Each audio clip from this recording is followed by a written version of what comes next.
আল্লাহই জানে আমার সম্মান কতটুকু আছে। আর একটা কথা না, আর একটা কথা শুনতে চাই না আমি হৃদয়কে নিয়ে। তিতলি, আমাকে কথা বলতে দাও বাবা প্লিজ। আমি গেছিলাম প্রিন্সকে সারপ্রাইজ দিতে, হৃদয় যেতে চায় নাই, আমি নিয়ে গেছি জোর করে ওকে। যে কি দেখছে জানো, নেশা করে মাতাল হয়ে একটা মেয়ের সাথে। আমি যখন ওর সাথে কথা বলতে চাই, ওর কত বড় সাহস ও আমার গায়ে হাত তুলে। আমি জানি না আজকে হৃদয় না থাকলে আমার কি হতো বাবা। তুই হৃদয়কে বাঁচানোর জন্য প্রিন্সের নামে এই সমস্ত কথা বলতে? না বাবা, মোটেও না। তোমরা আজকে যাকে ছোট করতেছো, সে তো কোনোদিন ছোট হয়ে নিজে বাঁচে নাই। এই কথাটা তো আপনি সব থেকে ভালো জানেন, আপনি তো বড় করছেন ছোট থেকে ওকে। তোমরা কেউ জানো আমি ভালোবাসি হৃদয়কে? কি বলিস? হ্যাঁ মা, ভালোবাসি আমি ওকে। ওকে অনেক আগেই বলছি আমি এই কথা, ও সব জানতো। ও যদি চাইতো, ও অনেক আগে আমার হাতটা ধরে এই বাড়ি থেকে আমাকে নিয়ে যেতে পারতো, কিন্তু ও যায় নাই। কেন জানো?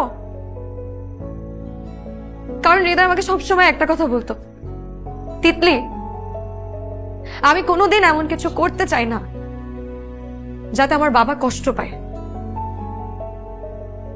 যাতে আমার বাবা আঘাত পায়। হৃদয় আমাকে ততখানিই ভালোবাসে মা, যতখানি আমি হৃদয়কে ভালোবাসি। কিন্তু ওর ভালোবাসার কোরবানি দিছে শুধুমাত্র একটা মানুষের সম্মানের কথা ভেবে,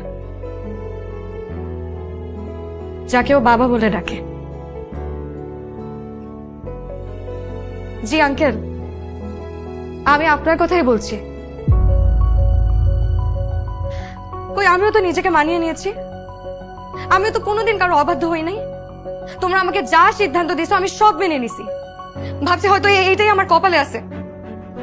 আচ্ছা আঙ্কেল, আপনার কাছে আমার একটা প্রশ্ন, আপনার ছেলের এই চেহারা যদি আমি বিয়ের পরে দেখতাম, তখন আপনারা কি করতেন? ঘাট ধাক্কা দিয়ে আমাকে বাড়ি থেকে বের করে দিতেন, নাকি আপনাদের ছেলে যখন আমাকে মারতে মারতে মেরে ফেলতো তখন আপনাদের শান্তি লাগতো?